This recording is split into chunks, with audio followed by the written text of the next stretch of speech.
Bonjour à toutes et à tous, très heureux de retrouver ce samedi pour un nouveau numéro de votre rendez-vous hebdomadaire de décryptage de l'actualité politique nationale de la semaine sur ESAE Télévision au Bénin cette semaine.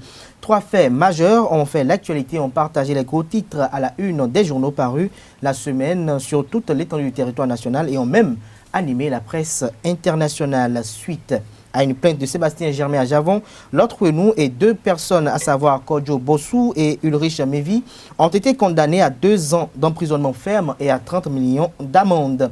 L'audience s'est tenue le mardi 16 octobre dernier dans une affaire de diffamation contre le roi de la volaille.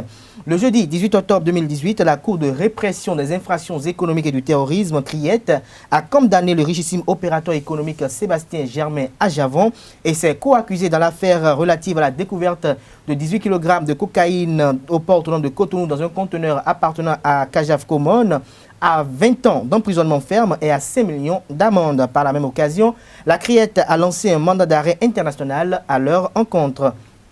Outre ces deux sujets préénoncés, nous allons aussi décrypter la recomposition de la classe politique en vue des prochaines élections législatives. Depuis un moment, il ne se passe un week-end au Bénin sans un meeting politique. Des blocs politiques se constituent et des congrès extraordinaires sont annoncés dans les jours à venir. Et pour un débat en toute équité et un débat sérieux, je reçois pour vous ce jour, chers amis internautes, Diarra Moussa Soumanou. Il est journaliste, producteur associé du débat citoyen. Il sera avec Paul Arnaud Deguenon, directeur de Bénin Web TV. Et également sur ce plateau de ESAE TV et de Info Hebdo de ce jour, Claudine Zondi. Il est journaliste, rédacteur en chef du quotidien Nord-Sud Quotidien.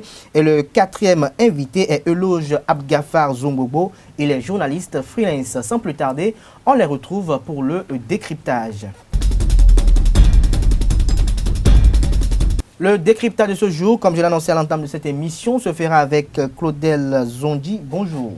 Bonjour Kader, bonjour aux amis internautes. Vous êtes le rédacteur en chef du quotidien Nord-Sud Quotidien. Vous êtes face à Diarra Moussa Soumanou. Bonjour. Bonjour Kader. Vous êtes journaliste, producteur, associé du débat citoyen. Tout à fait. Alors, sur ce plateau, comme je l'ai annoncé à l'entame de cette émission, il y a également Abgafar Eloge Zombobo. Bonjour. Bonjour Kader, bonjour chers amis panélistes. Vous êtes journaliste freelance et face à vous, vous avez Paul Arnaud Deguenon. Bonjour. Bonjour Kader. Vous êtes le directeur de Bénin Web TV. Merci d'avoir accepté notre invitation malgré votre agenda très chargé. Je commence par vous, Paul Arnaud Deguenon.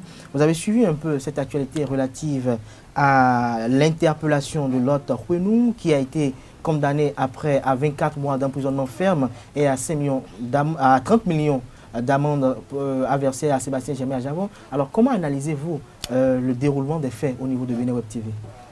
D'abord, l'interpellation de l'hôte est une surprise pour tous.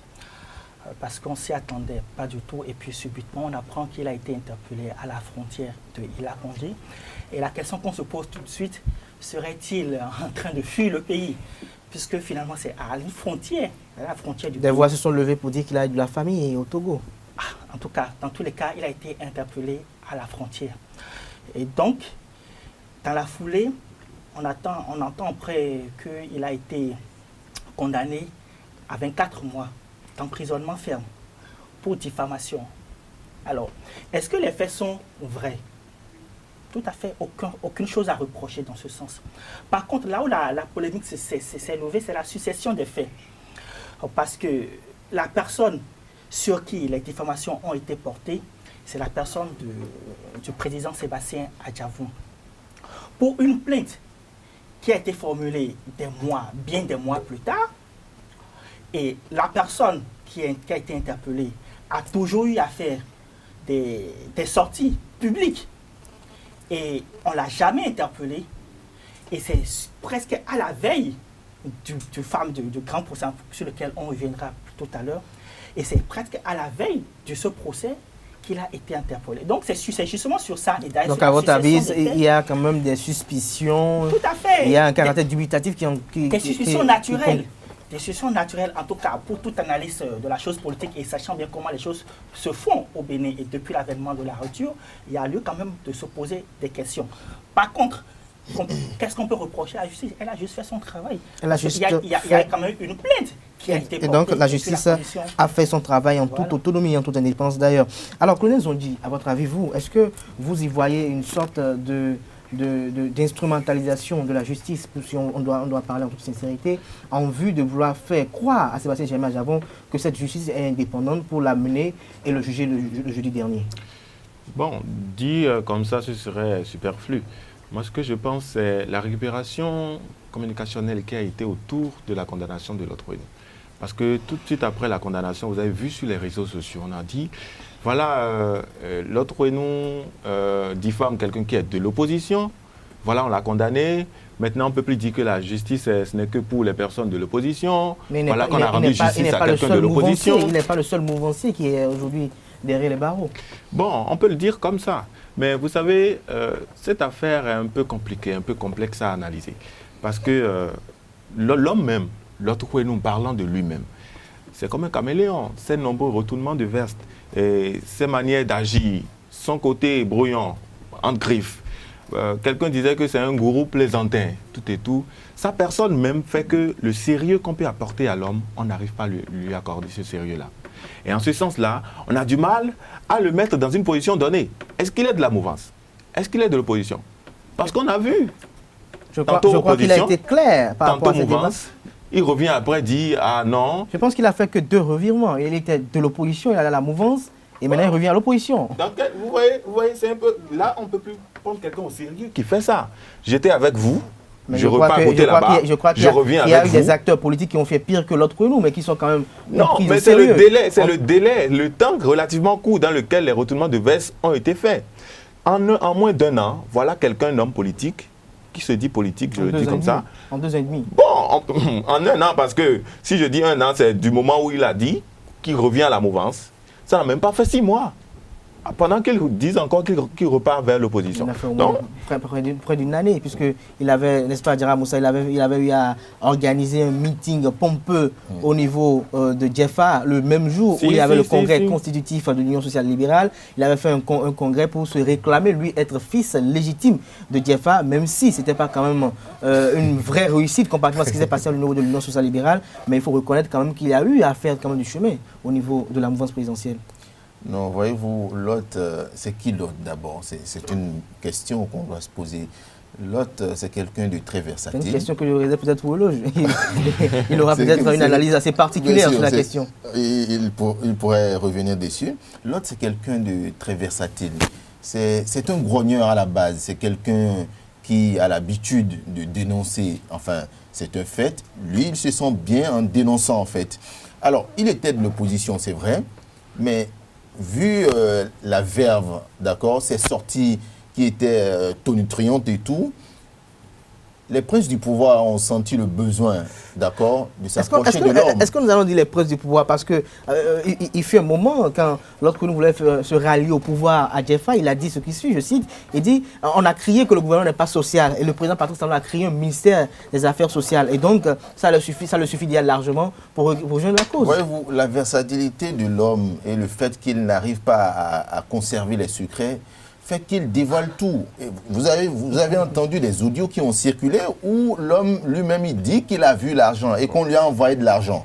Et qu'il dit que, c'est-à-dire qu'il reconnaît avoir été acheté. Ce n'est pas moi qui le dis. Mais quand vous écoutez et que vous analysez ses propos, c'est-à-dire que c'est la conclusion que vous... parlez de cet audio où il demandait aux gens si ce sont les gens qui le nourrissent, que lui, est-ce que les gens savent comment il paye la course scolaire, il nourrit sa famille? Je pense que... Non, mais c'est ça la réalité. Moi, j'ai connu cet homme-là, j'étais chargé de communication au sein du ministère de la Place. Et donc, il venait voir mon patron et c'est là, moi, j'ai connu l'autre et c'est là, nous avons eu à tisser en tout cas, des relations. Et donc, d'amitié en tant que jeune, d'accord, il faut le reconnaître, mais on a perdu contact vu que les événements, enfin, après les changements de pouvoir et tout, donc, en tout cas, chacun est allé de son camp. Alors, en deux, je voudrais dire que ce n'est pas aujourd'hui Sébastien Adjavon a porté plainte contre l'autre nous. Ça date de près d'1 an ou même plus, voyez-vous, et qu'on nous dise que c'est à cause de ça que l'autre a été interpellé à la frontière bénino-togolaise. Je me pose des questions. Vous posez des questions. Il a eu à faire des sorties. Il a eu à faire des sorties où il était il avait une protection très rapprochée. Il avait même des gardes du corps. Moi, je me dis, mais quelqu'un... Peut-être il a senti sa sécurité en danger, puisque à l'époque, il devait faire une sortie contre candidat Zanaï. Alors, avant son arrestation, sa sécurité n'était pas menacée? Peut-être on avait plus les moyens. Alors, voilà autant de questions qu'on doit se poser. Et en trois, je voudrais évoquer le fait que, mon ami l'a précisé tout à l'heure, la communication qu'il y a eu autour de cette condamnation de l'autre nous. Voyez-vous, aujourd'hui, chez nous, en tout cas en tant que journaliste... C'est une évidence qu'il y a une communication, puisque quand on connaît un peu l'activisme de l'homme sur les réseaux sociaux, on pouvait s'y attendre, parce qu'il y avait quand même des gens qui souhaitaient cela, pour ceux qui ne sont pas ses partisans, mais il y en avait qui ont déploré cela quand même. Non, mais c'est normal. C'est normal qu'on puisse déplorer, en fait, le fait. Mais qu'on communique autour de la condamnation de quelqu'un, l'autre n'est pas une personnalité. Les journalistes ont juste donné l'information. Non, pas du tout, alors. En tout cas, on en reviendra. Vous, en tant que journaliste, mais pas très ordinaire, puisque vous avez fait du droit lors de vos études, comment analysez-vous, comment appréciez-vous ce dossier, l'autre nous? Bon, le dossier de l'autre nous, c'est un dossier simple pour l'aborder. C'est d'abord un monsieur qui a diffamé Sébastien Adiavon, parce qu'il y a une plainte contre lui. Dans la plainte, il y a diffamation et injure à caractère racial. Donc, plusieurs choses. C'est un paquet. Et je me suis pris d'entendre mes amis dire que, mais on l'a déjà assigné en justice et que c'est à la veille de... Je n'ai pas compris ce rapprochement très maladroit que nous voulons faire par rapport à cette affaire. Parce que, à la vérité, le monsieur a été véritablement assigné en justice, il y a une citation directe contre lui, et il peut... Et il a été, il y a déjà une audition déjà une fois. Voilà, il y a déjà une audition, et le monsieur peut vouloir se soustraire à la justice. Et que la justice, parce que l'action de la justice a un temps. Le temps de la justice, ce n'est pas le temps ordinaire de vous et moi, ce n'est pas le calendrier que vous et moi on peut avoir. Peut-être que le monsieur a voulu se soustraire à la décision de justice, et on a appris de soustraire qu'il est au niveau de la frontière et s'apprêterait à aller de l'autre côté du Togo. Et par voie de conséquence, on ne demande à la force publique de l'interpeller par rapport à un truc dont je ne vois pas. Par rapport à quoi? Du moins, j'ai commencé par le titre, il y a une action en diffamation, injure à caractère racial et tout le reste. Alors, donc, depuis que la plainte a été portée contre l'autre par M. Sébastien Adiavon, il n'est pas sorti, il n'a jamais traversé la frontière. Je ne sais pas si vous avez eu connaissance de cela. Il semble que l'autre a été plusieurs fois au tribunal dans cette affaire. Il a été au moins 2 ou 3 fois. Non, on n'en disconvient pas, mais ce que je dis, il a été plusieurs fois devant la juridiction, mais il n'a pas été interpellé. Et c'est ça, il vous explique. L'action en justice a un temps. L'agenda, le calendrier de la justice n'est pas le calendrier que vous, frère Dara, ou cher ami Deguenon, ou Claudel, nous pouvons avoir. Oui, le monsieur, il y a eu des comparaisons. Peut-être à un moment donné de l'activité judiciaire, il a voulu se soustraire à une décision de justice. Et qu'on apprend par exemple que le monsieur est au niveau de la frontière et veut s'extirper du pays, on peut l'interpeller. Et là-dessus, je ne trouve pas sain ce que nous faisons en voulant chercher un raccourci très maladroit par rapport à une décision qui est intervenue quelques jours après. Non, mais la communication. Oui, Deguenon. Vous savez, n'oublions pas, il y a le contexte, il y a l'environnement. Qu'on le veuille ou non, ce procès, d'une manière ou d'une autre, c'est un procès juridico-politique. Ah bon? Oui. Parce que vous avez vu la communication, et mon ami l'a souligné tout à l'heure, la communication qui a été faite. La communication a été faite par qui? Eh bien, mais ce sont des organes qui ont donné l'information. Non, attends, je vais vous poser une question, Deguenon. Est-ce que parce que j'ai vu un journal titré et que l'autre nous est arrêté et qu'il est condamné pour avoir injuré Sébastien Adiavon, que cela veut dire tout de suite que c'est de la communication? Mon ami Abona, que tu as posé une question tout à l'heure. Est-ce que l'autre nous a une personnalité? L'autre est qui, justement? Ah, c'est un acteur politique. Quel acteur politique? Même si nous estimons, cher Deguenon, que l'autre nous n'a pas jamais été député, n'a jamais été ministre, mais je pense que même dans les tréfonds du Bénin, il y en a des personnes qui connaissent l'autre nous rien que par ces audios qu'il produit. S'il vous plaît. Est-ce qu'on peut qualifier un homme politique à travers ce que nous appelons communication, ce n'est pas dire que Diarra Moussa... Il y a une intention. Quelqu'un a donné l'intention. Non. Nous sommes de la profession. Tout Nous à fait. connaissons nos collègues qui font le travail. D'accord? Ce que nous appelons communication, c'est voir des titres, d'accord, des manchettes, dire que l'autre nous a été condamné. Et on ajoute, il a été condamné sous la plainte de Sébastien Adjavon. Est-ce qu'on a... Non, mais on n'a pas Mais besoin... c'est informatif, non? Non, pardon. Oui, et il faut Cher vous Diarra, noter- pourquoi vous et il souriez faut du vous côté noter, et donc, du coup, que la justice n'est pas... La justice est pour tout le monde. Que Voilà. ça soit, et on ajoute même opposant. Ça veut dire quoi? Qu'on est en train de ramener le débat du côté de la justice vers le côté politique. Bien sûr. Et mieux. Et c'est ça, je dis, il faut quand même faire le rapprochement de la situation des faits. Sébastien Adjavon, on sait qui c'est.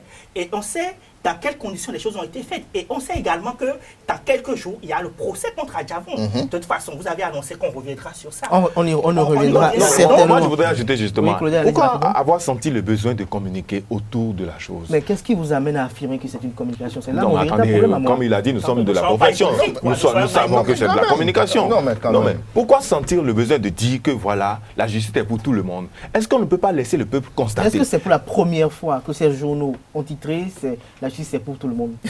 Non, bon, vous Est-ce avez... que c'est une première? Vous êtes annonce quotidien, vous avez titré aussi dessus? Non, cette on n'a affaire. pas titré dessus. On a juste annoncé Vous l'avez informé. l'information. On a informé. Mais eux aussi ont informé. Oui, mais Non. en tout cas, Kader, et pour finir, Oui. dans tous les cas, on a senti quand même un besoin réel, bien exprimé, de vouloir communiquer sur ça. Mais- Et pourquoi ce besoin? C'est ça la question. Bon, qu'il je vais fallait poser une poser. question précise à Diarra Moussa. Si vous étiez peut-être de l'équipe gouvernementale, est-ce que vous ne voyez pas, il s'avérait même que c'est une communication, est-ce que vous ne voyez pas le besoin de communiquer autour pour prouver véritablement que cette justice n'est pas partisane? Je n'en vois pas l'utilité. Parce que pendant n'en longtemps, vois pas l'utilité parce que- les détracteurs de pouvoir ont jeté Non, le discrédit je n'en vois- sur le gouvernement comme quoi il y a une caporalisation du système judiciaire. Je n'en vois pas l'utilité. D'abord, vu la personnalité, vu la personne qui a été condamnée. Mais est-ce que vous voyez, s'il n'a pas d'utilité, Mais pourquoi la séance en justice? Des condamnations, on en voit tous les jours, on en prononce tous les jours dans nos tribunaux, d'accord? Pour des faits plus gravissimes que ça. Mais on a eu la même communication quand il y a eu Antoine Dayori qui a été arrêté. On a Non. eu la même communication quand Baba Lola a été en prison. Pour Antoine Dayori, est-ce qu'on vous a dit sous la plainte de qui ça a été fait? Non. Voyez-vous, ici, il s'agit de ressortir, d'accord, la main de Sébastien Adjavon et non, c'est-à-dire... Il fallait prouver que Sébastien Adjavon était opposant à C'est comme on a apporter rendu compte justice. justice. de justice, quelqu'un et bien que le sûr. système judiciaire a Voilà, l'a fait. c'est tout. Alors, Elo Zombobo, vous voulez réagir? Oui, je veux réagir. Vous savez, moi, je suis juriste, journaliste, mais j'aime suivre un peu les psychologues. Et en psychologie, on dit le laïus a quelque chose de révélateur.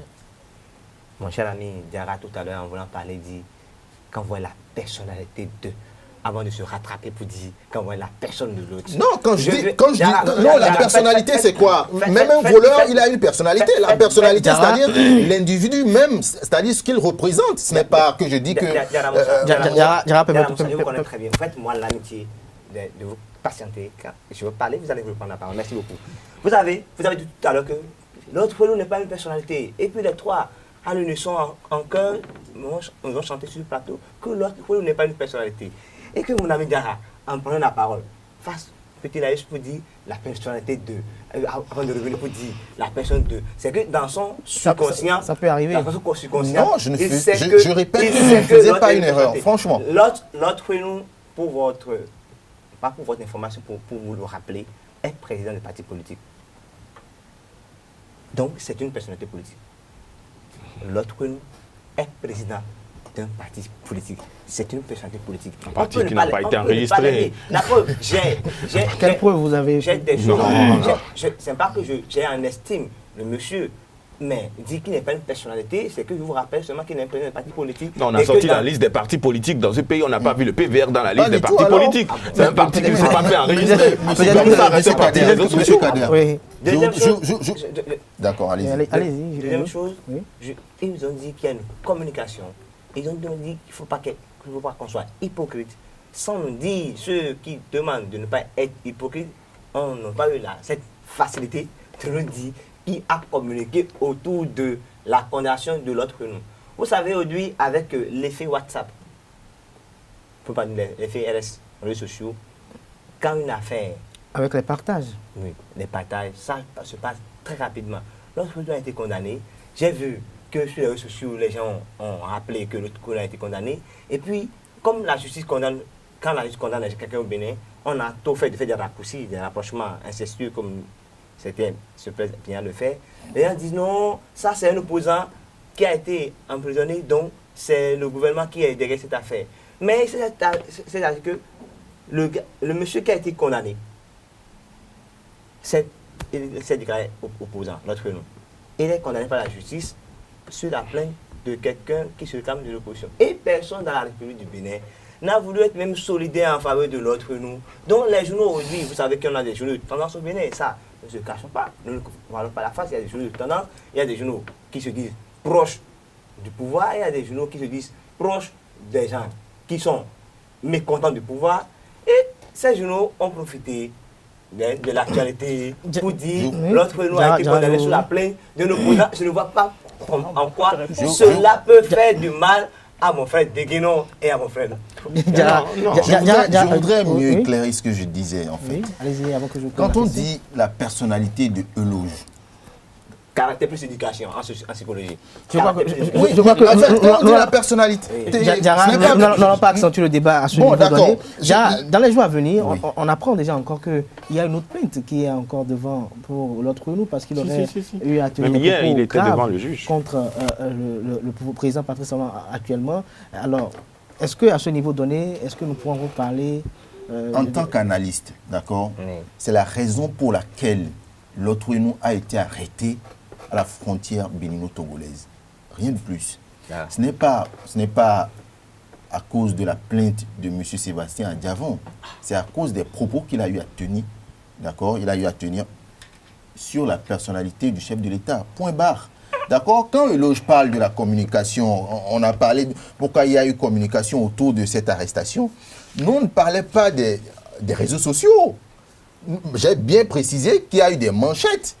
Mais quelle est l'importance de dire qu'un individu dont le parti n'est même pas enregistré, d'accord, de faire une communication autour de son arrestation ou de sa condamnation? Je ne vois pas l'intérêt. S'il n'y a pas eu des visées, d'accord, des princes du pouvoir ou des communicants du pouvoir. Voilà. Donc pour vous, il n'y a pas d'intérêt.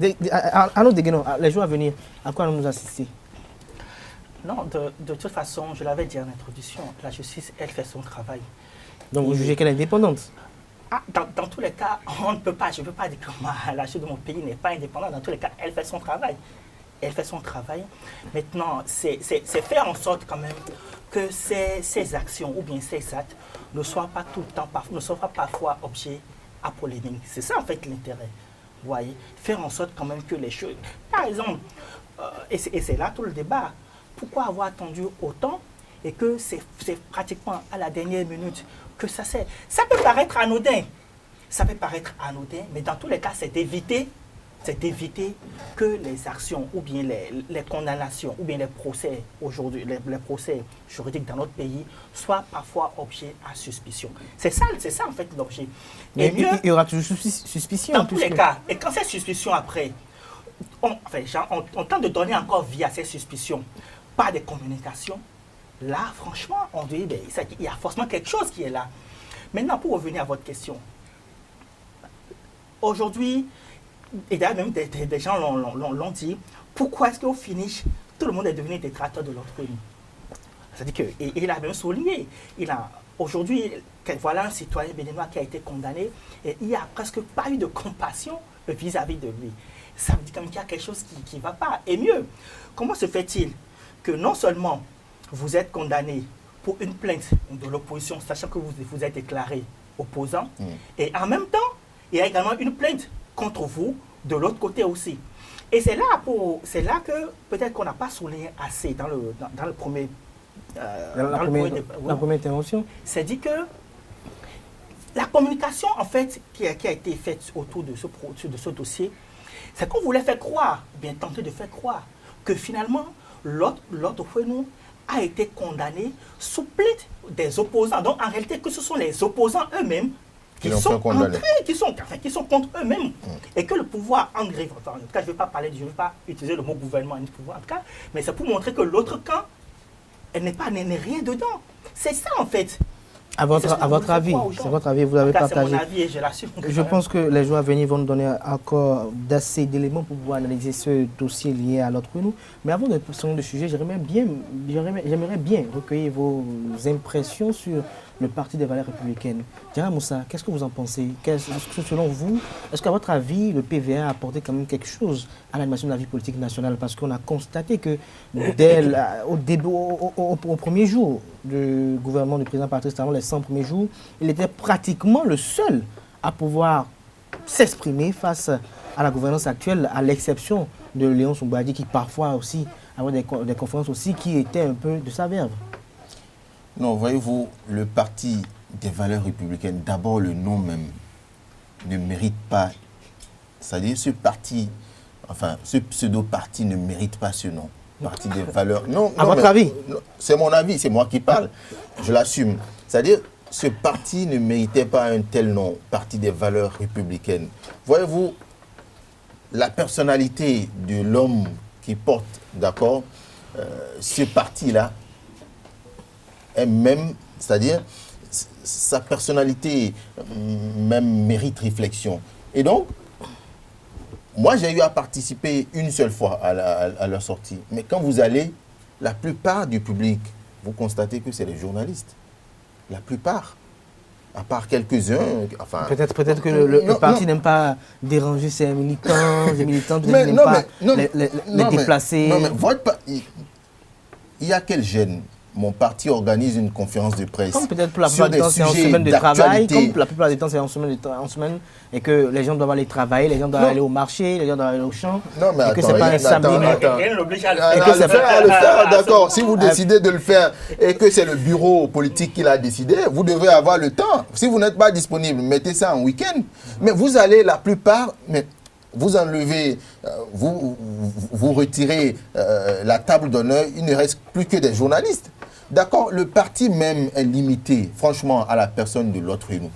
Je crois que c'est votre avis. Moi, c'est ma lecture, en tout cas. C'est votre lecture. Alors, moi, contrairement à ce que... Parce qu'il y a eu quand même le mouvement Mercredi Noir, je crois. Il avait initié le mouvement Mercredi Noir. Moi, je pense que l'autre nous a quand même apporté quelque chose à l'animation de la vie politique, surtout aux premières heures de la gouvernance Talon. Parce qu'on voyait un climat politique où tout le monde se méfiait. Tout le monde ne voulait pas s'exprimer. Chacun se gardait de dire ce qu'il pensait de la gouvernance Talon. Et il était pratiquement le seul. Courageux. En ce moment-là, bizarrement, quand on voulait parler de l'opposition, on ne pouvait pas parler de l'opposition sans que le nom l'autre nous ne vienne à l'esprit. Parce que c'était un opposant farouche. Et à travers ses audios WhatsApp et tout. En fond et en français. Voilà. Maintenant, avant de voir Bertin Kourovi. Voilà. Il aurait pu rester dans cette posture-là, qui ne serait peut-être pas actuellement en prison. Parce que Sébastien Adjavon n'aurait pas porté plainte contre sa personne parce qu'il serait du même camp.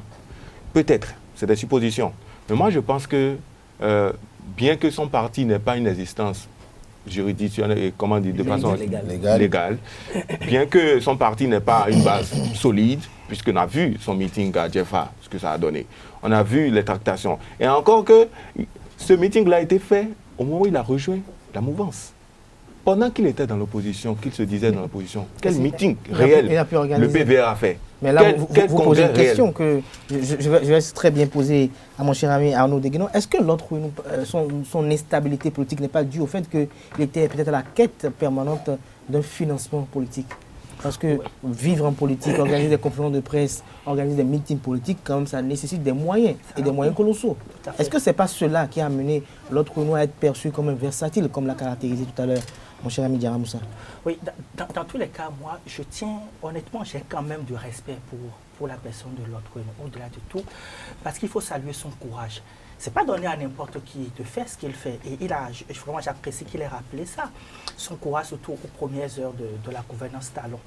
Maintenant, pour revenir à son parti, évidemment, on est tenté de le croire. Et même quand vous écoutez certains de ses propos aux premières heures, lorsqu'il a quitté l'opposition pour la mouvance, il a fait croire vraiment que cette fois-ci, bon, je ne veux pas dire billets, mais en tout cas les billets, non, mais il a dit clairement.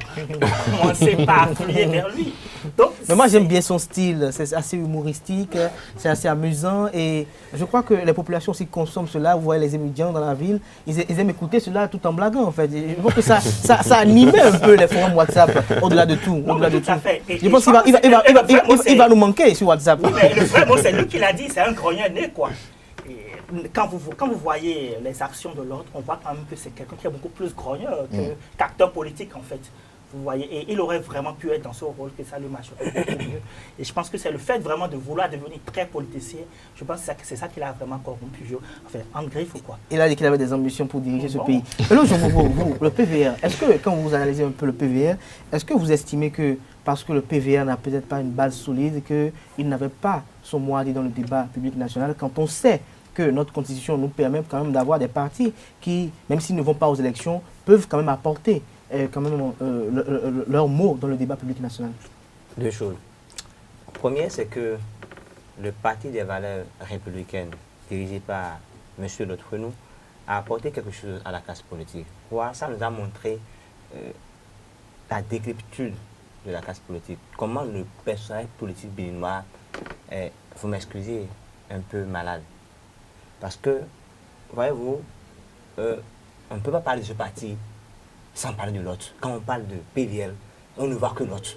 C'est le président quand même. Oui, d'accord. C'est le président. On ne voit pas d'autres membres du parti, on ne connaît pas. Voilà, c'est ce que je disais. Il avait un vice-président qui après l'a quitté parce qu'il estimait qu'il était quand trop... le vice-président des chances, c'est qu'il n'y a plus de... Le vice-président peut-être est parti parce que, en quoi ce que l'autre nous m'a confié, le vice-président est parti parce qu'il estimait qu'il était trop tonitruant et qu'il pourrait peut-être attirer des ennuis peut-être pour le parti demain en justice. C'est-à-dire, vous ne pouvez pas dissocier, vous ne pouvez pas parler du parti des valeurs de PVR sans parler de l'autre. Quand on parle de PVR, on ne voit que l'autre.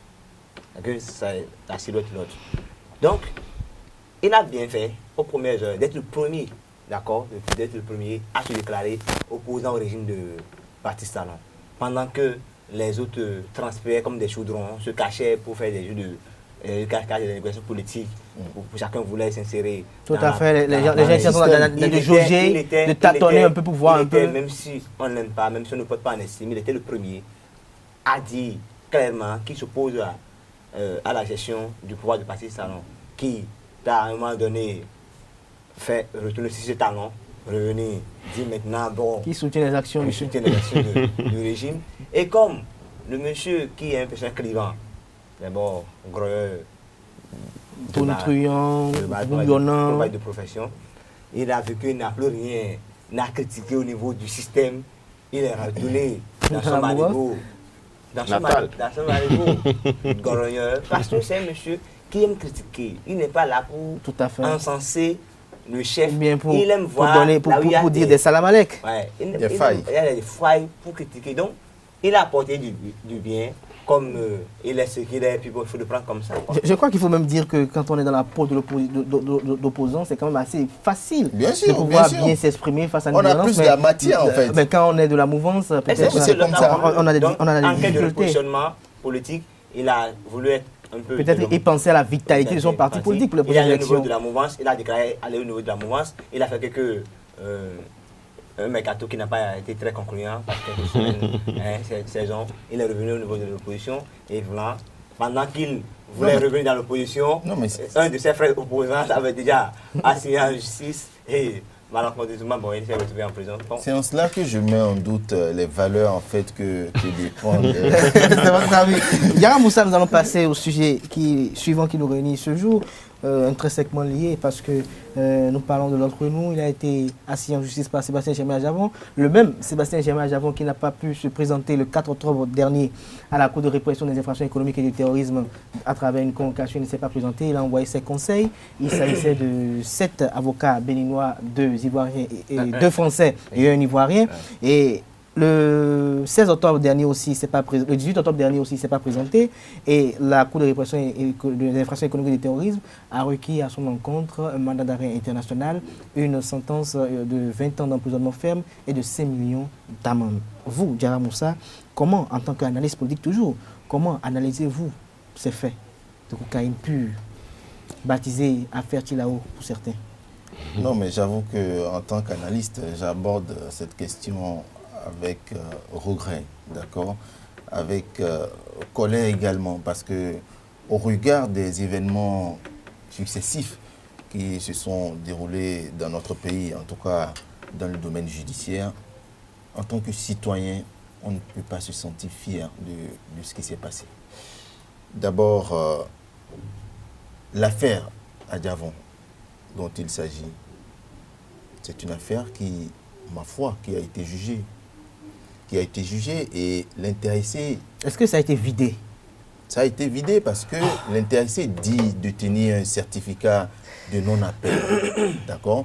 Ça veut dire que personne n'a interrogé appel. Le chargé de mission du président de la République, Edouard Loko, a dit sur une chaîne internationale que ce certificat de non-appel est un faux, qui a bel et bien eu appel. Mais il ne pourrait pas dire que c'est un vrai. Lui, il est dans son rôle, c'est un communicant, d'accord? Et on le laisse dans ce rôle-là, c'est de son droit. Mais nous reconnaissons le fait que l'intéressé l'a dit, ce n'est pas aujourd'hui, qu'il détenait un certificat de non-appel. Et même, c'est un mystère, cette affaire de 18 kg de cocaïne. C'est un mystère. C'est un mystère. Et ses avocats sont... D'autres parleront même de conspiration. Voilà. Alors, Arnaud Degueno, affaire 18 kg de cocaïne pure au port de Cotonou. Une affaire qui a mené Sébastien Germain-Ajavon à passer 8 jours à la brigade territoriale de Cotonou. Après, il a eu un verdict, il a été relaxé au bénéfice du doute, parce que j'ai comme l'impression que chaque fois que j'entends les différentes interventions, je n'entends jamais au bénéfice du doute. Alors, vous, comment analysez-vous d'abord ce premier verdict, relaxé au bénéfice du doute? Est-ce que, quand on est relaxé au bénéfice du doute, est-ce qu'on peut, même si on a un certificat de non-appel, est-ce qu'on peut encore nous interpeller? Non, dans tous les cas, je ne suis pas cette juriste, peut-être que le juge mais pour ce que je sais, c'est qu'il y a une décision de justice. Donc, il y a eu une affaire et il y a eu un procès. Je pense que même le procès a duré presque toute une journée, contrairement à celle qui n'a duré que 3 heures. En tout cas, le premier procès a duré presque toute une journée. Et au finish, il y a eu relâche. Que ça soit au bénéfice du tout. Non, je pense qu'en matière juridique, les terminologies sont assez précises. Parce que quand on parle de relaxer et relaxer au bénéfice du doute, selon mes investigations, il y a quand même une différence. Oui, mais dans tous les cas, et j'ai constaté que les avocats ont essayé de mettre correctement dans l'opinion relaxer, alors qu'il y a relaxer qui est différent de relaxer au bénéfice du doute. Oui, je n'en disconviens pas. Mais dans tous les cas, c'est du français qu'on parle. Tout à fait. On a dit relaxer au bénéfice du doute. Alors, quand on dit bénéfice du doute, ça veut dire que le juge estime qu'il n'a pas beaucoup d'éléments en sa possession. Qui n'est pas certain. Voilà. Il n'y a pas de certitude. Exactement. Or, la règle en droit, c'est que c'est la liberté qui prime. Tout à fait. Donc, dans tous les cas, il a été relaxé. Ça, personne ne peut contrôler cela. Et mieux, le monsieur dit qu'il détient en sa possession un certificat de non-appel. Alors, venir dire sur un plateau que ce certificat est faux, ça veut dire quoi? Que on est en train de vassaliser notre justice, de dire donc que ceux qui sont là ne sont pas contre. Parce que, pour ce que j'ai eu à entendre, les avocats du mis en cause ont bien dit que c'est un huissier de justice assermenté qui a eu, enfin, ils se sont présentés au niveau d'un huissier de justice qui a fait les démarches. Donc, dire que ce certificat est faux, cela suppose donc qu'il faut aller interpeller ce huissier de justice-là. Il faut aller interpeller ce huissier de justice. Alors, vous voyez, oui. Donc c'est pour dire que, comme il a dit, ce dossier est un vrai mystère. Un vrai mystère. Et quand on parle de mystère, il faut quand même parler de cela avec beaucoup de tact et de précaution. Oui. Vous voyez, il a dit c'est une honte. Parce qu'aujourd'hui, nous ne sommes pas en vase clos. Et il y a des gens qui nous écoutent, il y a des gens qui voient Et la plus que- justice est universelle C'est aujourd'hui. universel. Vous voyez, et donc, quand on en arrive à condamner un citoyen de cette façon-là, bon, je ne sais pas, peut-être même que le gars, il est vraiment fautif dans l'affaire, mais je pense quand même, vu tout ce qu'on entend, qu'on pouvait quand même mieux faire que ça. On pourrait mieux faire. Colonel Zonji, est-ce Oui. que parce qu'il s'agit peut-être de la personne de Sébastien Germain Javon que cette affaire prend toute une autre tournée? Parce qu'il y a quand même des gens qui ont été jugés par la criette depuis un certain temps qu'elle est installée. Mais pourtant, on n'a pas eu de compassion. Oui, la personne, parce qu'il faut rappeler le parcours de la personne. 3e aux élections présidentielles, soutien... Il a été... Non, moi je m'en tiens à ce que la Cour Non, constitutionnelle je crois a dit. que ce qu'il a dit sur RFI, Ça, c'est sur RFI. on va aborder tout à l'heure. Voilà, ça Allez-y. c'est RFI, lui il estime. Je ne sais pas par quel calcul politique où il est allé compter les voix. Non, je crois qu'on va y revenir tout à Voilà, l'heure. donc moi je pense qu'il est 3e, l'homme, il s'est déclaré de l'opposition. Et je pense que aujourd'hui, quand on parle de l'opposition, il fait partie des figures emblématiques de l'opposition de notre pays. Qu'un homme de ce rang-là soit cité dans une affaire, forcément, il y a toute une tollée autour. Ça intéresse beaucoup de personnes. Mais moi je me dis, il n'y a jamais de fumée sans feu. Il n'y a jamais... au moins, il y aurait peut-être eu quelque chose, pas ce qu'on nous a présenté, mais forcément, quand on va en dessous, il y a forcément eu quelque chose. Moi, je ne sais pas de quoi il s'agit. Je ne peux pas le dire. On ne peut pas le dire. Maintenant, là où le bas blesse, c'est la succession des événements. Comment les événements se sont déroulés? C'est quand on analyse la succession des événements qu'on se dit, mais on pouvait faire autrement, comme il a dit tout à l'heure. On pouvait faire autrement. Parce que, d'ailleurs, même, il faut partir du comment on a constaté la drogue dans le conteneur de Common SA. Comment on a constaté? Quelle a été la procédure pour aller vérifier? Parce que c'est les caméras qui sont allées voir directement. Attendez, dites-moi, comment on pouvait imaginer qu'il y a de la drogue dedans? Et on savait de quel moment, quelle partie du conteneur la drogue était. Et on demandait aux caméras que c'est de ce côté, que c'est de ce côté. Bon, moi je ne veux pas tirer Et sur ce les n'est pas faits. le seul conteneur débarqué. Voilà. Je veux pas. Maintenant, l'autre chose, c'est par rapport à l'appel qu'il y a eu. Moi, je suppose qu'il y a eu vraiment un appel. Quand j'écoute les avocats, c'est vrai, il y a un huissier de justice qui allait constater qu'il n'y a pas eu appel, mais à supposer qu'il y a eu vraiment appel. Vous avez vu la succession des événements. Le 4 octobre dernier, à la Criette, on a demandé à ce que l'intéressé puisse comparaître. Et c'est pourquoi on a ajourné on a reporté justement l'audience. L'audience du 18 dernier, mais l'intéressé ne s'est pas présenté. Mais on n'a pas permis aux avocats de pouvoir s'exprimer, de pouvoir exercer ce pourquoi ils étaient là, leur métier, de pouvoir représenter véritablement leurs clients. Autre chose, c'est ce que les avocats ont dit, et j'assume ce que je dis aussi. Par rapport à comment les témoins ont été écoutés, je pense qu'il y a 8 témoins dans cette affaire-là. Par rapport à comment les témoins ont été écoutés. Vous voyez le président d'une cour qui dit à un témoin que de décrire les circonstances dans lesquelles il a constaté la drogue, mais de ne même pas lui rappeler comment il a eu l'information, de faire fi de comment il a reçu l'information par rapport à la drogue. C'est en quelque sorte un président qui oriente les discussions. Quand on table sur ces aspects de la chose, on se dit forcément qu'il y a une machination. Il y a une conspiration. On ne peut pas affirmer, mais on peut douter de la décision qui a été. On peut douter, comme on peut douter aussi au sujet de cette affaire d'appel, parce que quand on a eu dire par l'un des avocats qui avait défendu Sébastien Germain Javon au lendemain des événements qui sont succédés en novembre 2016, comme quoi Javon lui-même aurait fait appel pour pouvoir savoir qui a véritablement mis de la drogue dans son conteneur, et qu'aujourd'hui on apprend que Sébastien Germain Javon lui-même dit qu'il y a un certificat de non-appel, et que la procédure se suit, je pense qu'il y a une cacophonie qui s'installe, n'est-ce pas, cher ami Tsongbogo? Oui, merci beaucoup. L'affaire Javon, l'affaire qui fait polémique aujourd'hui en République du Bénin. Fait couler beaucoup d'encre de salive. Je crois que ces amis ont l'excuse de ne pas trop connaître les méandres du droit. Bon.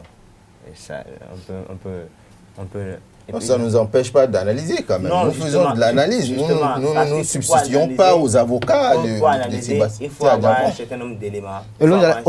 Allez-y directement. Oui. Il faut avoir une certaine base sur lesquelles vous allez vous tabler comme ressort pour pouvoir faire une analyse de certaines situations.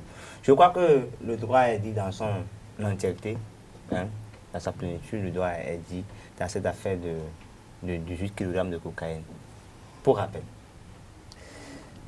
la justice, on a retrouvé la cocaïne, on aurait retrouvé de la cocaïne.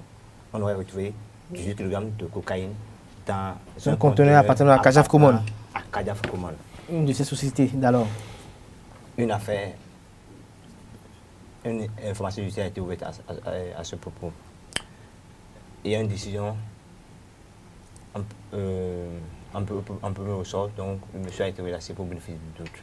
Mais c'était deux affaires, deux dossiers différents. Parce que dans le même dossier, il y a l'affaire des deux Pakistanais qui, eux, avaient été condamnés au tribunal. Le premier sens. Ils ont fait appel de la décision.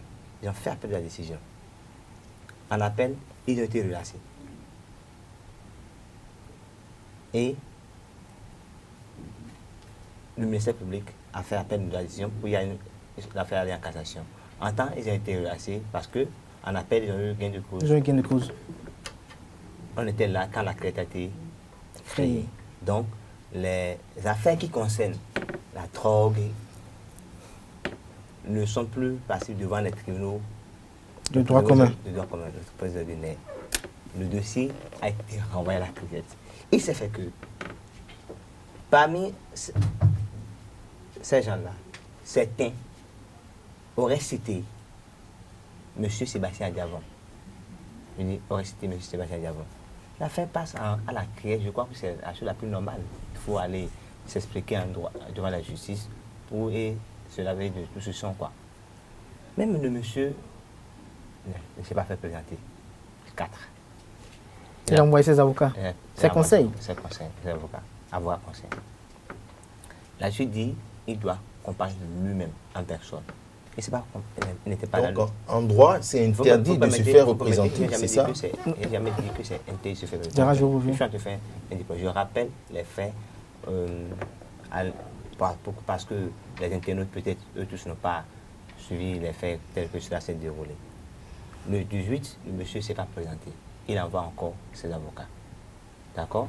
Il a été condamné par contumace à 20 ans d'emprisonnement, 5 millions d'amende. Et on a décerné un mandat international.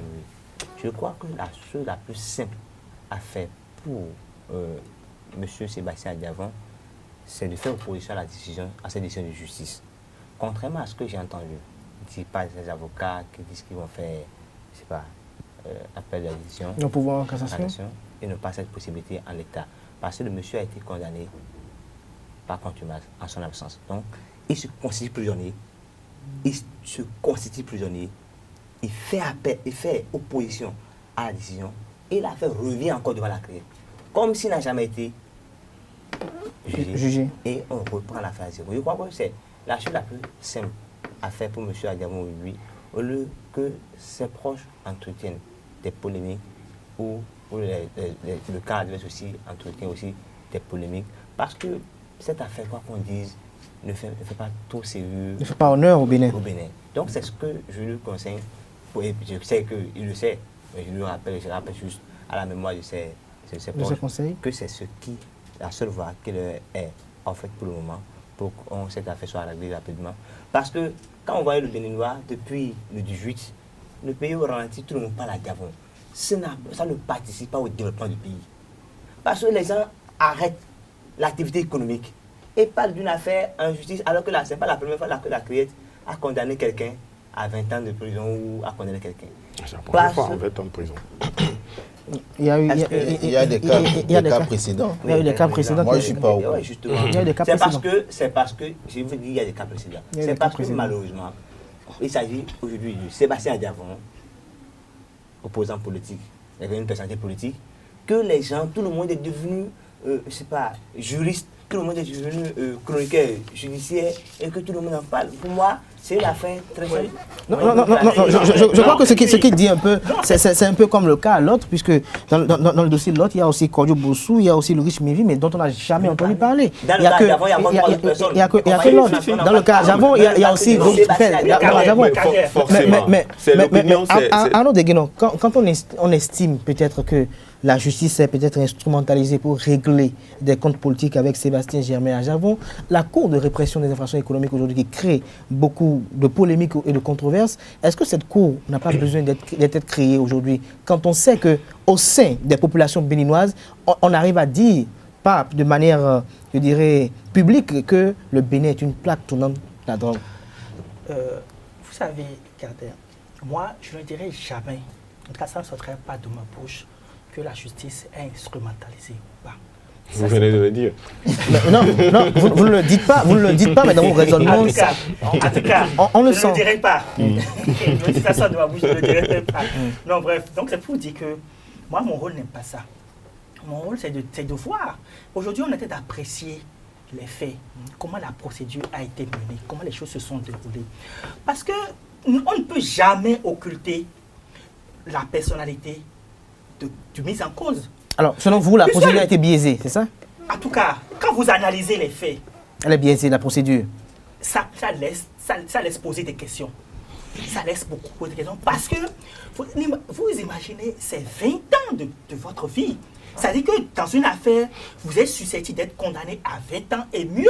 On dit qu'il n'y a plus appel. Vous ne pourrez même pas faire appel à moins aller de pouvoir en cassation. Donc ça dit que les décisions de la criette, c'est hautement sensible. Vous imaginez. Et donc vous constituez un avocat et on vous dit même que vous n'avez même pas eu, en tout cas selon les propos des avocats, ils disent qu'ils n'ont même pas eu accès au dossier. Vous vous imaginez, pour 20 ans de votre vie, attendez quoi. Il y a quand même quelque chose qui ça fait peur. Et quand vous êtes en face d'une cour comme ça, où des procès se déroulent de cette façon, évidemment, tout citoyen a le devoir d'avoir peur désormais. Tout citoyen a le devoir d'avoir peur désormais. Diarra Moussa, la criette, à votre avis? Je pense que nous faisons preuve de modestie. D'accord? Il faut dire les choses telles qu'elles sont. Nous sommes des journalistes. Nous devons parler. C'est notre devoir. Nous devons dire ce dont nous maîtrisons. C'est notre devoir d'informer, d'accord, le public. Nous n'allons pas diffuser dans l'opinion publique nationale et internationale une addition de colères confuses comme le font souvent les oppositions. C'est ce que nous disons. Non plus, nous n'allons pas aussi tenir des propos comme des Salamalek pour peut-être des promotions par révérence dans des... La criette, est-ce que réellement nous avons besoin de cette cour-là? D'accord? Une cour sur laquelle...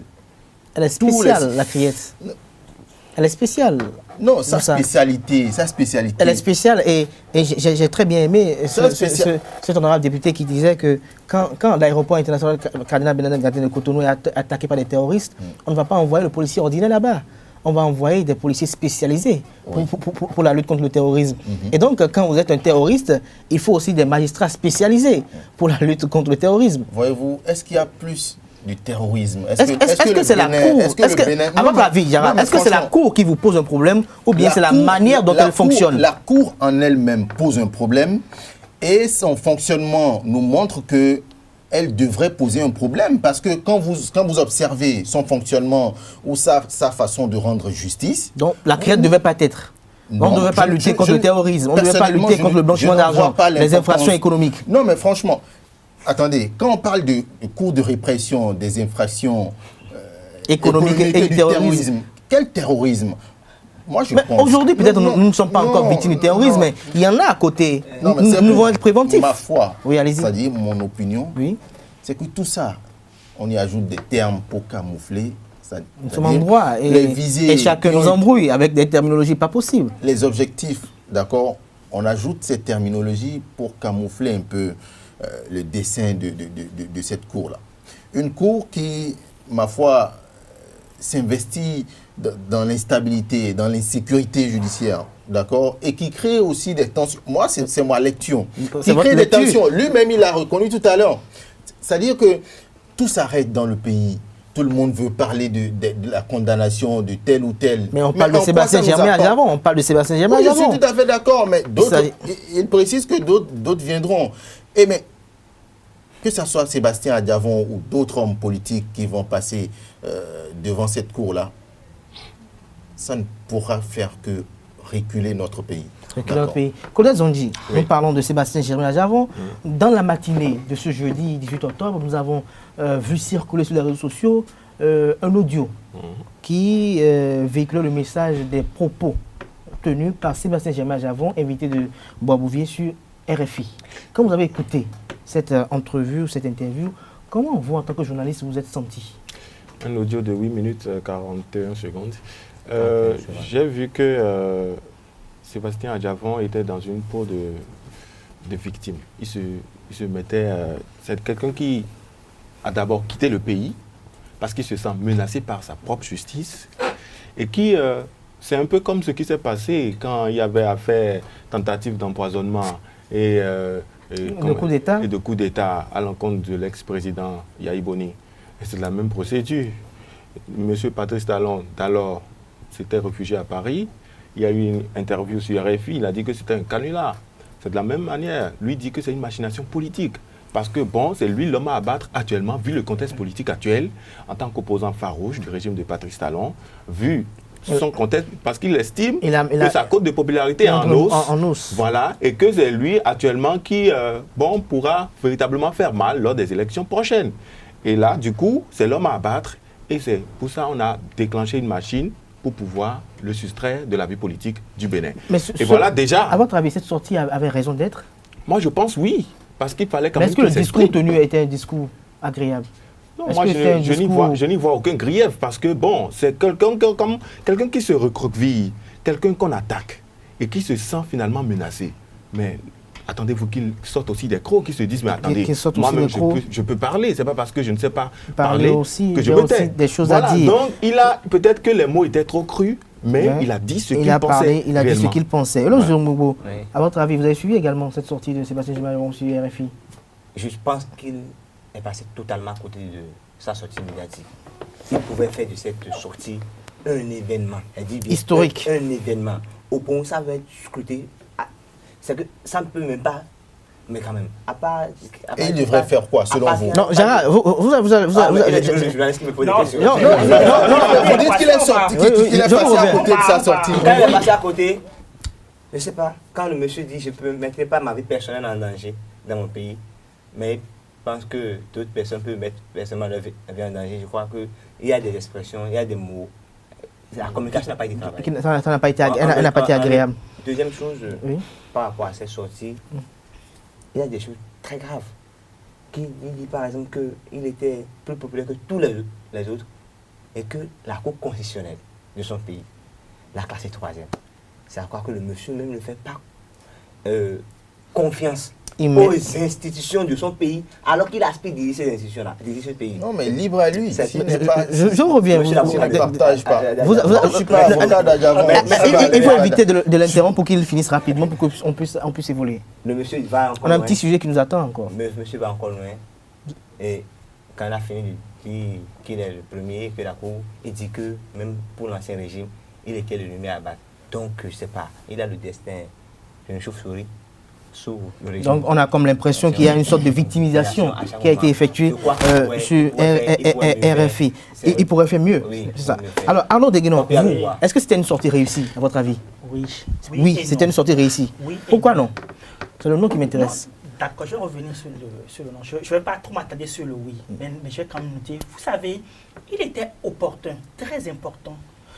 Parce qu'on vit quand même de... N'oubliez pas, on vient de le condamner pour 20 ans. Parce que je ne sais pas si vous voyez un peu quand même... Non, mais c'était bien avant la condamnation. Non, mais il savait qu'il serait condamné. Permettez à Arnaud d'aller au bout de ses idées. C'est très important de venir dire ce qu'il pense. De venir dire ce qu'il pense. Et bien, je pense que l'objet qui a été le libellé, c'était pourquoi est-ce qu'il ne se présentait pas à la crèche. Je crois que c'était ça le libellé. Donc c'est quand même très important parce que ça a quand même permis à l'opinion vraiment de comprendre les tenants et les aboutissants de sa décision. Mais ces avocats parlent d'insécurité judiciaire. Oui, mais je n'ai pas entendu Sébastien Germain en parler.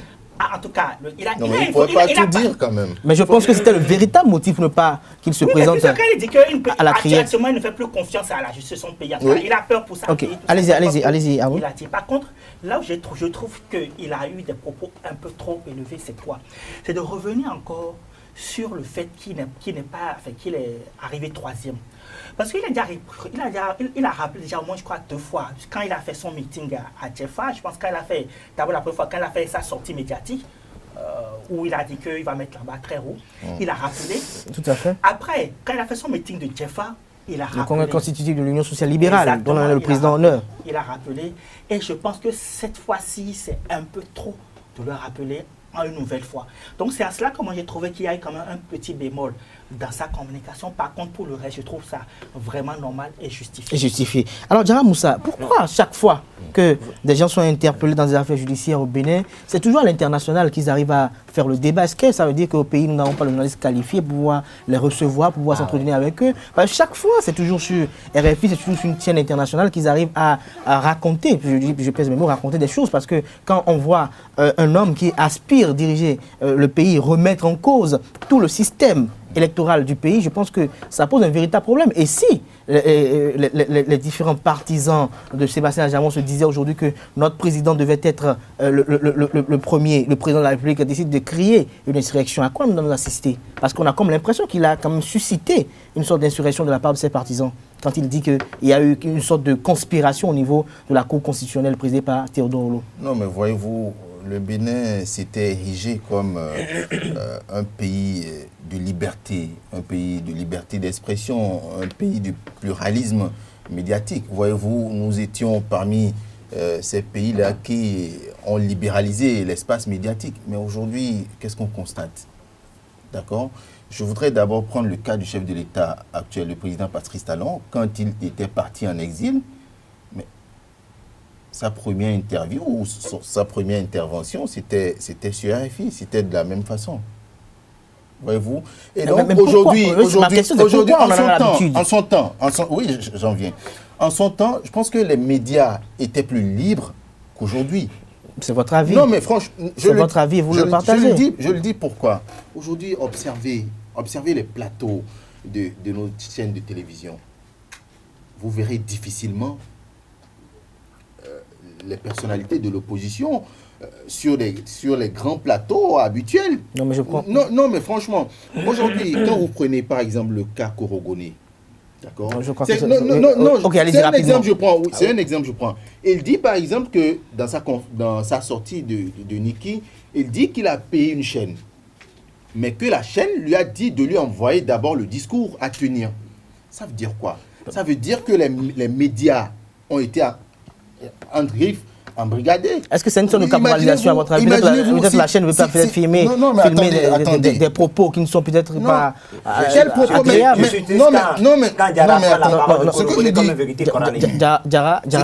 Diarra, ce qui nous réunit ce matin, c'est cette affaire de Sébastien Adjamon. Il a été sur RFI, il a opiné par rapport à l'actualité politique nationale du pays. Il a traité le président Patrice Talon de dictateur. C'est cela que je veux quand même que vous m'apportez. Vous m'avez demandé pourquoi les Béninois choisissent d'aller s'exprimer ailleurs. Oui.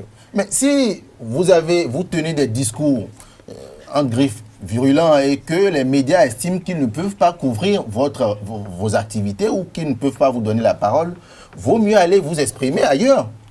Non, mais c'est ça. C'est ça. Voyez-vous, ces propos, peu importe les propos de Sébastien Adjamon, ça ne sera jamais censuré sur RFI, en tout cas. C'est ce qui s'est passé. Mais c'est pour ça d'ailleurs que quand les politiciens veulent s'exprimer, ils préfèrent aller le faire ailleurs. Et ils estiment que ces médias occidentaux, en plus la côte, ils ont la capacité d'être mieux entendus partout que les médias locaux. Oui, j'ai quand même un petit très rapidement, oui, un petit apport. Vous voyez, la première sortie de Sébastien Adjamon, il n'a pas fait à l'international, je pense. C'était la sortie qu'on a diffusée. Là. Voilà. Oui, ici, donc, ce n'était pas l'international. Et pourtant, c'était sa première sortie après les élections présidentielles.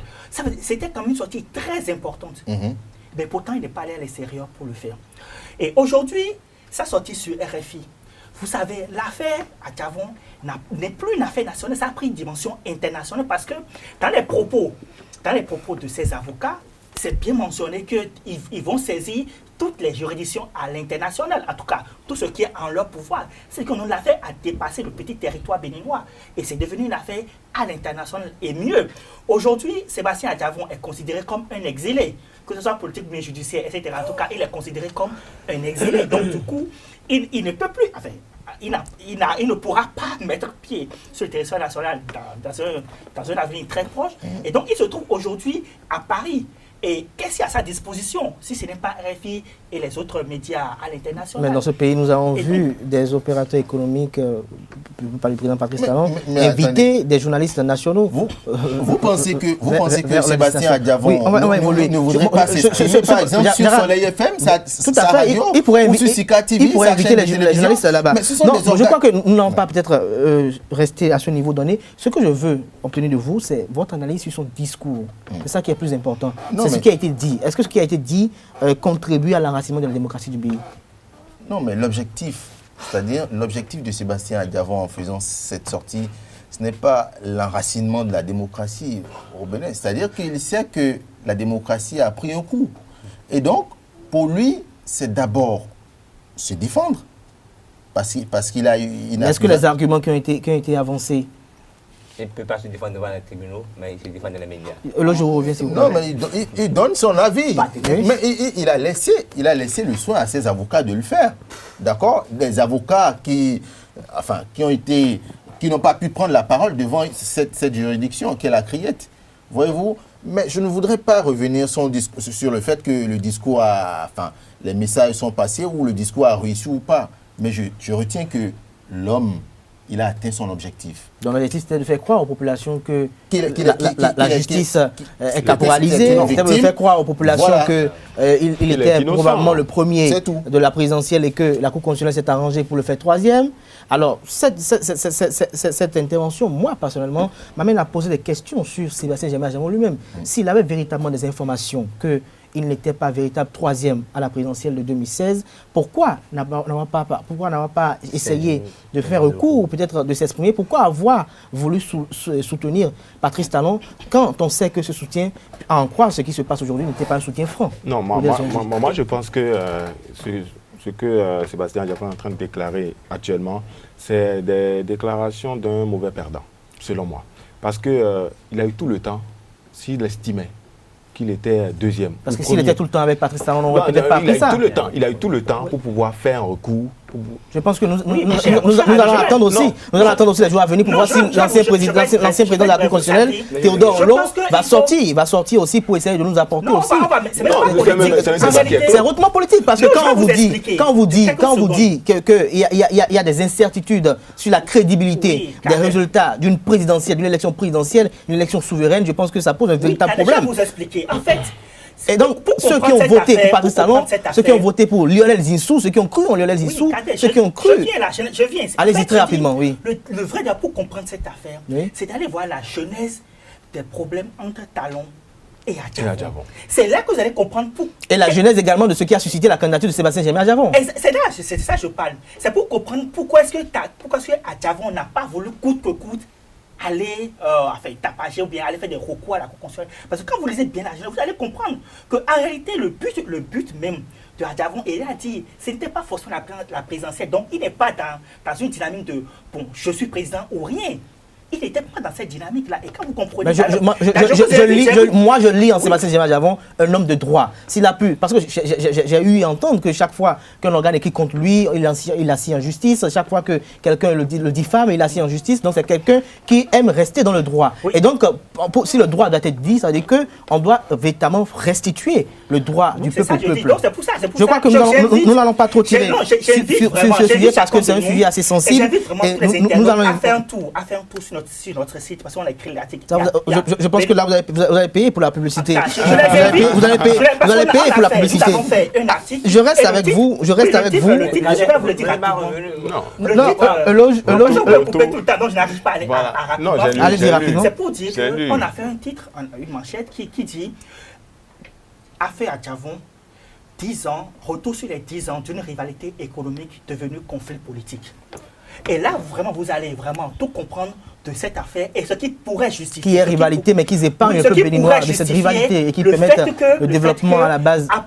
Après les récits de la Cour constitutionnelle, que Adjavon n'ait pas forcément voulu coûte que coûte à faire des recours et faire des recours. Je pense que moi-même aussi, j'irai lire. Alors, le jour, on va aller très rapidement, avant que nous fassions un dernier tour de table avant de clore cette émission. Nous sommes presque à la fin.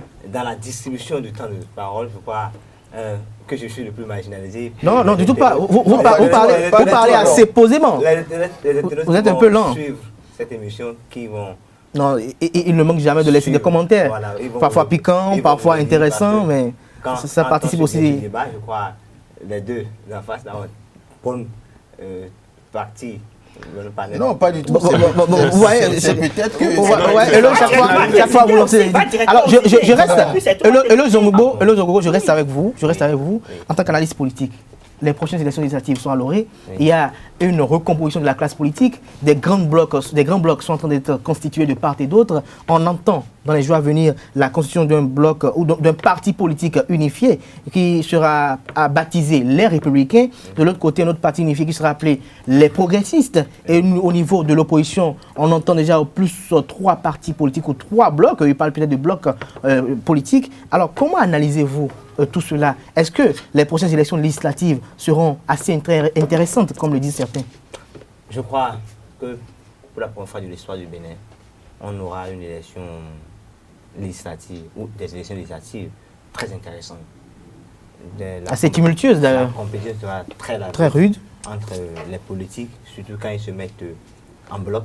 Avec un Boniaï dans l'opposition, je crois qu'on doit s'attendre à beaucoup de choses. Oui, nous aurons droit aussi à des déclarations qui vont voler très bas aussi par ailleurs. Nous aurons droit à tous les scénarios même. Mais c'est là où nous, acteurs des médias, on doit faire un peu plus attention dans le traitement de cette information. Parce que, voyez-vous, quand on parle à Diavon, c'est nous les médias là qui vont d'abord, même pour ceux qui sont même les activistes pour la plupart, ce sont les acteurs des médias là qui écrivent sur les réseaux sociaux, après dans les médias, puis ça enflamme un peu pour l'essentiel.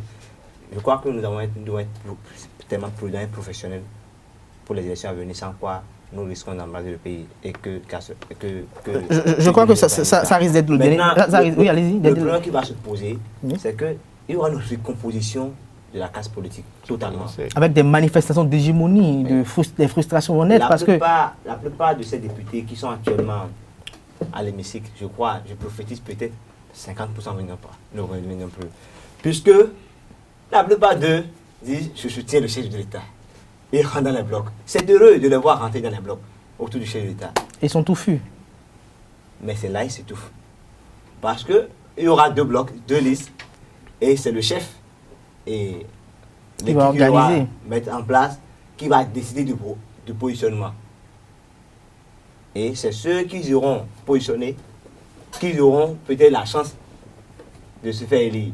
Donc d'autres sont là, créent, nous soutenons les actions du chef d'État, mais ne vont pas pouvoir revenir un peu à l'Assemblée nationale. De l'autre côté de l'opposition, s'ils n'arrivent pas à faire sérieusement une organisation unifiée et parfaite, stratégique, c'est qu'ils vont perdre proprement devant le camp de la mouvance présidentielle. Et je crois qu'il y aura aussi assez de problèmes. Je pense qu'à l'issue des élections législatives, je pense qu'on aura beaucoup de nouveaux recrues au niveau de l'opposition. Alors, Diarra Moussa, est-ce que vous ne trouvez pas un peu, je dirais, pas très commode le fait que des partis politiques bientôt vont déposer, ou bien vont plus d'ailleurs exister? Est-ce que vous ne voyez pas un peu bizarre le fait que dans les jours à venir, un parti comme le PRD, qui a longtemps existé, dont on connaît plus de 20 ans d'existence, on connaît ce logo, n'existera plus et qu'il y aura peut-être un nouveau parti? C'est vrai qu'on veut peut-être un parti national, mais est-ce que la disparition de certains partis ne vont pas peut-être avoir des répercussions sur l'animation ou peut-être les acquis de ces partis à l'avenir? Je ne sais pas si je me suis fait comprendre. Non, voyez-vous, je pense que les partis politiques ou les acteurs parce que 20 ans de parcours politique du PRD, ce sont des acquis quand même. Et donc, PRD maintenant aujourd'hui dans les Républicains, les prochaines élections législatives, alors que dès que vous êtes avec d'autres, ce n'est plus votre loi, mais c'est la loi, la discipline associative qui marche. Oui. Alors, est-ce qu'il y aura peut-être peut-être pas des conflits, des frustrations. Est-ce qu'à l'avenir, ce que l'on craignait ne va pas encore s'installer après? Non, mais s'il y a frustration, s'il y a des problèmes, je pense que les premiers qui devraient assumer ces frustrations-là, ce sont ceux-là qui ont décidé de voter cette loi et d'obliger toutes les formations politiques à créer de grands ensembles.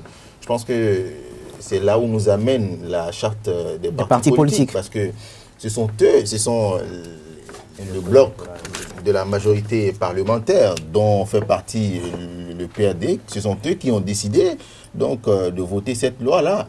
Donc, ils devraient assumer. Moi, je pense qu'il y aura forcément une recomposition de la classe politique au terme des élections législatives de 2019. Forcément, parce que d'abord, le chef de l'État devra faire siéger, en tout cas, c'est-à-dire qu'il devra faire siéger forcément ses premiers soutiens. Tout à fait. C'est à eux qu'il fera d'abord la part belle avant peut-être de revenir sur les autres formations politiques. De toute façon, moi je pense que au terme de cette élection-là, il y aura forcément une recomposition. Une recomposition. Arnaud Deguinon. Oui. Bon, je pense que vraiment c'est l'une des meilleures choses, hein, à mon avis, bien sûr. De se constituer en bloc et de créer un parti politique. L'achat des partis politiques. Donc c'est une belle réforme. C'est une belle réforme. C'est l'une des meilleures choses qu'on est en train de laisser à la progéniture. Parce que le vrai problème que nous avons en tant que Béninois, c'est de vivre ensemble. Et c'est ça qui fait que tout le monde, regardez même en entreprise, on préfère être seul. On préfère être seul.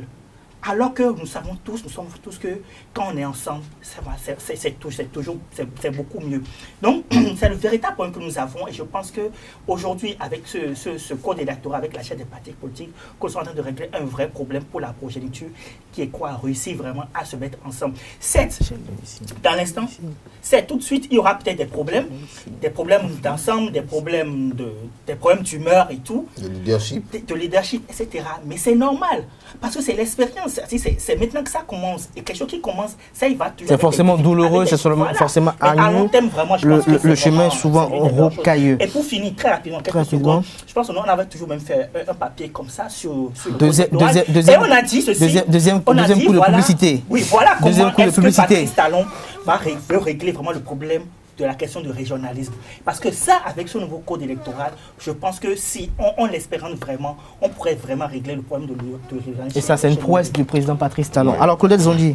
Moi, ce que je pense, c'est j'approuve le fait qu'il y aura une recomposition de la classe politique. Et que normal. Des partis politiques vont disparaître pour donner naissance à de grands ensembles il faut accepter politiques où on n'assiste plus à une patrimonialisation. C'est comme le disait Orden Aladati hier sur un plateau de débat. Il disait que à la fin de ce mois, son parti va disparaître au profit d'un grand ensemble. C'est normal, parce que quand il y a une réforme, il y a des plumes qui sont lâchées. Donc, les personnes qui s'accrochent à leur petit groupe politique, les clubs politiques et autres là, vont devoir lâcher. Et la loi a disposé qu'au bout de 6 mois, les partis deviennent caducs. Ceux qui dissolvent, c'est bon de dissoudre ou bien de reconvertir son parti vers un grand ensemble. Mais si vous n'en faites rien, c'est que ça devient caduc, c'est que la loi ne reconnaît plus ces partis politiques-là. Maintenant, l'aspect qu'on oublie souvent quand on parle de grand ensemble, beaucoup y voient les questions de positionnement sur les listes, les questions de leadership. Mais dans un parti politique qui se constitue, il n'y a pas que les élections. Il n'y a pas que qui ira à l'Assemblée, qui ira au palais, qui sera maire ou pas. Non, il y a d'autres choses. Dans un parti politique, il y a des cadres. Et il y a des appels à candidature par rapport à telle ou telle autre chose qu'on peut postuler. Il y a des postes de directeurs généraux, il y a des postes il y a beaucoup d'autres choses qui entourent un parti pour le fonctionnement d'un parti politique. Généraux de quoi? De société d'État. Okay, il y a beaucoup d'autres choses. Donc, véritablement, je voudrais dire qu'on ne puisse pas seulement se focaliser sur les élections législatives, communales, locales et voire même présidentielle. Merci beaucoup. Merci à vous, Claudette Zondi. Je rappelle que vous êtes le rédacteur en chef du quotidien Nord-Sud Quotidien. Mais j'espère qu'après le quinquennat, ou peut-être les quinquennats de Patrice Talon, je pense que les partis politiques ne vont pas encore se dissoudre eux aussi à leur niveau donné. Merci à vous également, Eloge Zongbobo, pour tous vos apports, analyses assez pertinentes. Merci également Il a à essayé la Diarra parole ce soir. Moussa Soumano aussi pour les quelques taquineries à l'endroit de son frère et ami Loge Abdelgafar Zongobo. Merci également au directeur de Bénin Web TV, Paul Alno Degueno, qui a une fois encore sacrifié son temps pour être des nôtres sur Eusaïe Télévision. Mesdames et messieurs, c'est la fin de votre émission hebdomadaire Info Hebdo de ce jour. Merci pour l'attention. On se retrouve le samedi prochain pour un autre numéro avec d'autres confrères. D'ici là, portez-vous bien et passez un agréable week-end en compagnie de nos programmes sur les www.eusaïetv.com. N'oubliez pas de prendre le rendez-vous tout à l'heure avec la démo du week-end. Ce sera une spéciale qui vous est réservée avec Lot Kwenou.